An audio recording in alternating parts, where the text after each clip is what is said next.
Hello, welcome to another edition of the Pace Report. I'm Brian, Pace reporting live here at Birdland here in New York City. Pianist Monty Alexander hails from Kingston, Jamaica, and what's very unique about his career is that he's been able to fuse both his native Jamaican roots with traditional jazz. Rise up, falling fighter. Rise and take your stance ahead. He who fights and run away lives to fight another day. Even Monte on the wall. Even Monte on the wall. Even Monte on the wall. Even Monte. As a man so shall and I know that tongue is cheap.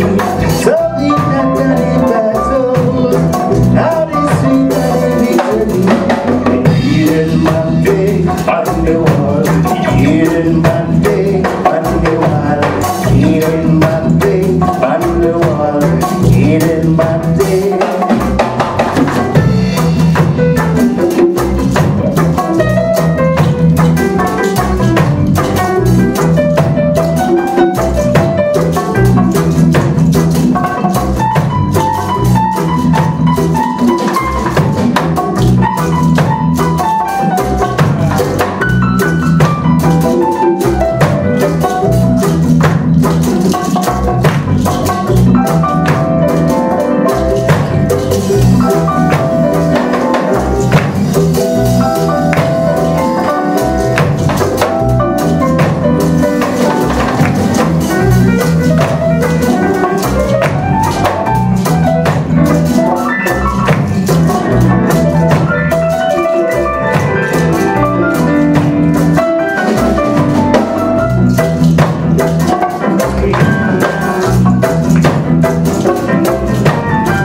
The Kingston to Harlem Express. This is your brand new Motema Records project that's about to come out this June. It seems like you have really come back to the roots of Jamaica as well as your traditional jazz roots. It's like two homes. I'm enjoying two homes, and in a way I put them together because sometimes I can't make up my mind which home I'm going to go to because they're both beautiful. I came to America, the land of this opportunity for people like myself, and by divine providence I got into music, got jobs playing all over America, started to go to Europe, and one of the best things that had my sense of pride was when I would share things that were reflections of the heritage I have when I grew up, things that have to do with home, Jamaica. But when I came upon the powerful experience of Duke Ellington and Louis Armstrong and Nat Cole, is like another world. But because they're both equal to me, I put this organization together because with this I can play any music I want according to how I feel. And I got these great players who are Jamaican, who are American, but from all over. We have a fantastic guitar player, man born in Israel. Got the great Winard Harper swinging, and Bobby Thomas, my longtime friend, playing on the hand drums, and the rest. I tell you, it's a treat for me. Now, I understand that this is a set of live recordings that you put together, and you just wanted this to come out. You wanted the world to listen to this. Well, there is the recordings that were done at Dizzy's, which is 2/3 of the album. But I thought it would be nice to round it out with some other places.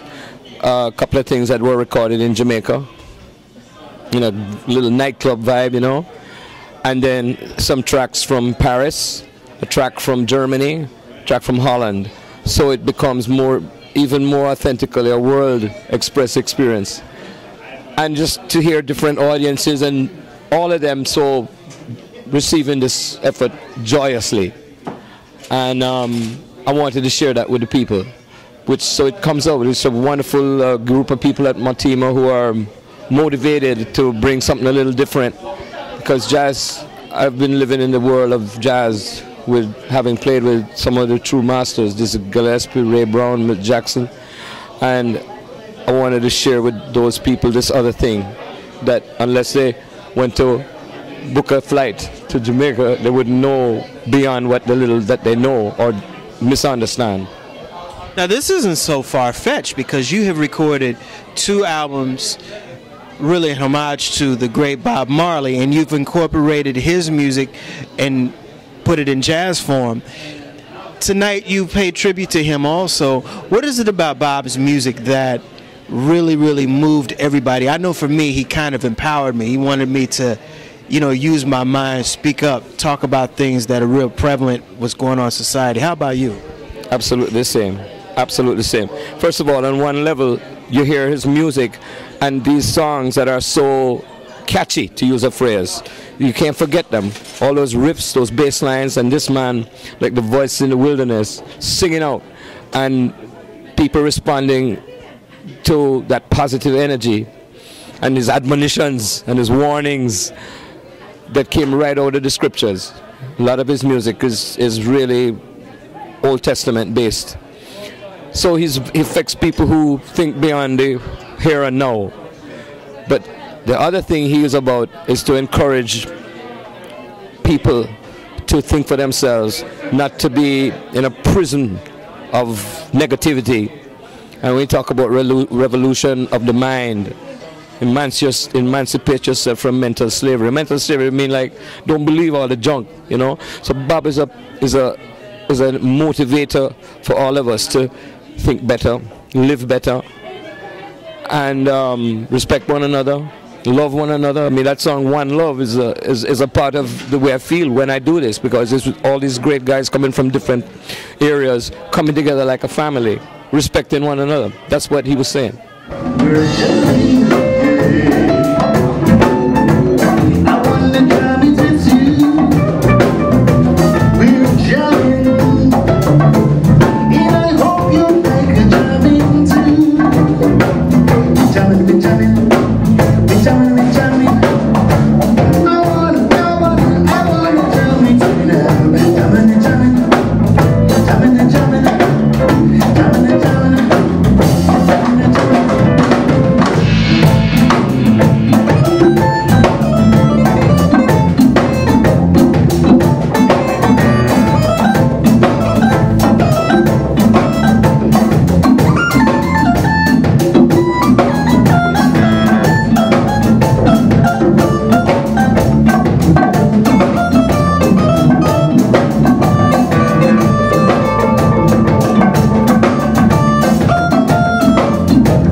This project also, and watching this live performance, kind of takes you back to the beginnings, because, you know, Ska and Reggae were pretty much our generation's hip-hop.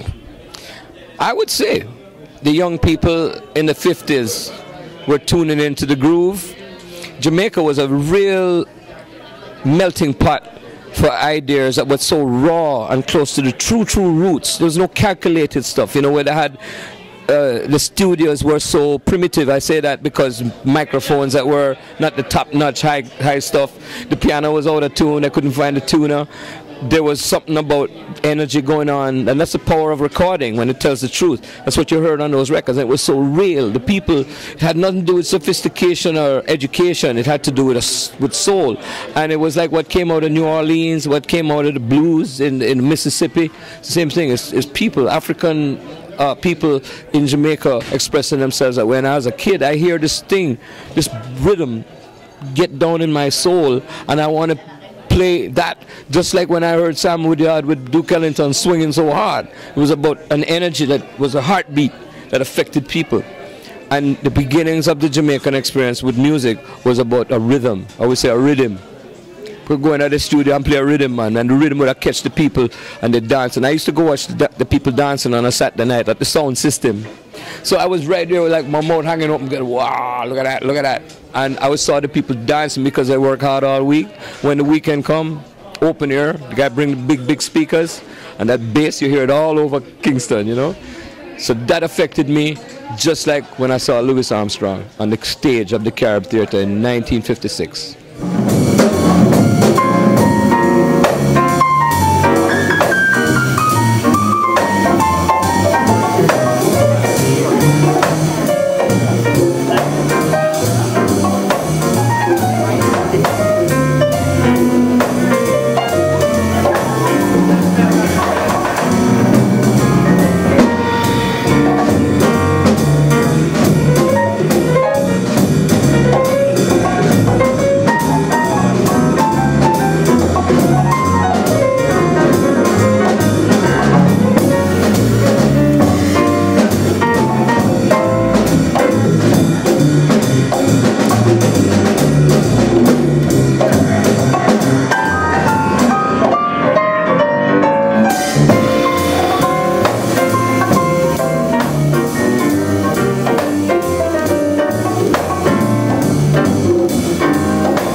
other project, which is getting a lot of positive press, is Uplift, your latest Jazz Legacy Productions recording. And this is a live album, basically, of just shows that you've recorded over the years. Why did it take so long to get a live album from you? Dumb. You know, I had all this music at home. I have all these tapes, these live, you know, I go to Europe and I come back with all these recordings of events, you know, played at concerts in France and Germany. You know, a lot of places you go, they record you, you know, and then in some cases it ends up where it's actually your property. It's there. And I had, for years, I had all these tracks, you know, playing with Ray Brown and Mill Jackson, playing with Dizzy, you know, but, you know, I can't do any releasing of that. That's those great men. But I had a bunch of stuff with just my trio. And my good friend John Lee, who's started up a record company, JLP Productions, Jazz Legacy Productions, we were talking, and he said, man, it'd be great if you could record for us. I said, yeah, you know, last few things I did were a little, what you call, go in the studio and you know, sit back and figure it out. And the real music is just go up there, play. So I had all these CDs with that and wonderful audiences, and I handed him some of these things, and he was smitten. He says, man, we got to put this out. I said, go to it. Because I don't consider myself an expert with the so-called record business. I have no idea what's going on. I'm trying to learn. To date, I've probably made almost 70 CDs under my own name. So it becomes like a blur. But when you do something that has a little grit on it, because these are what's, for me, the real thing, he put it out. And from what I understand, it's been like just a couple of weeks now, the jazz chart, people have a hold of it. And he called me up 2 days ago and said, man, it's number 3. Number 3? What do you mean? Number 3 on the jazz charts. I never had that before. So here we are, Uplift.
In Jamaica, how did you really get exposed to just jazz music and American roots music?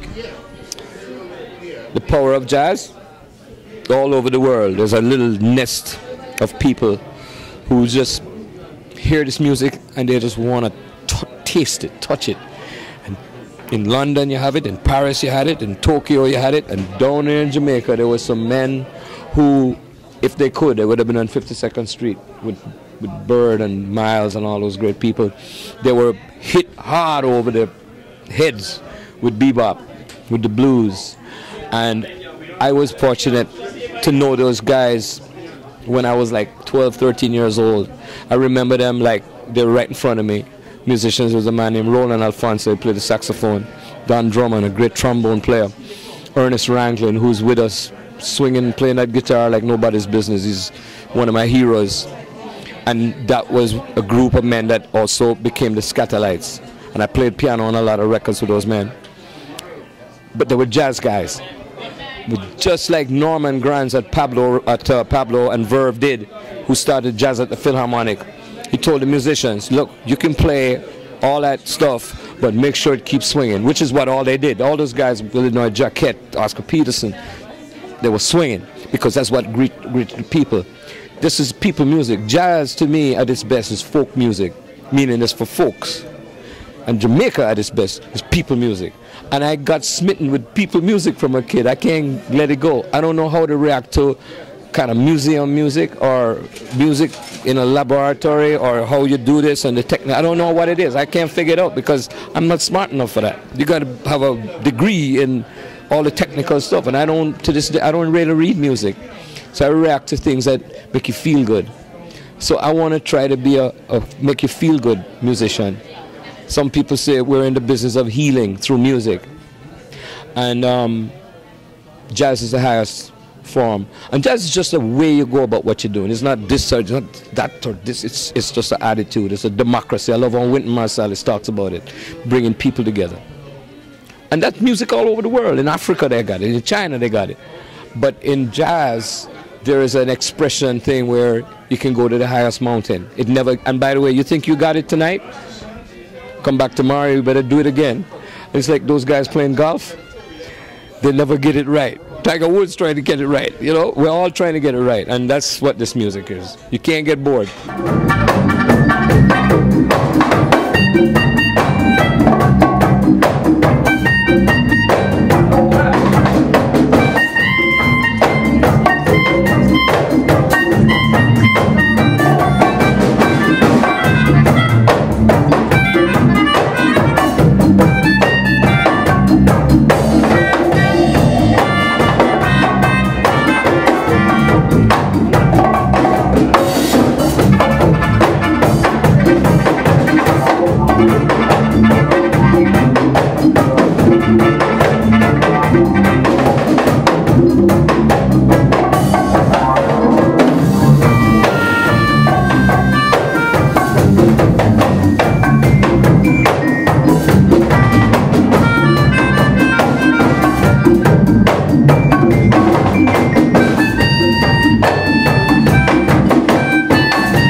Do it again for another edition of the Pace Report, reporting live here at Birdland.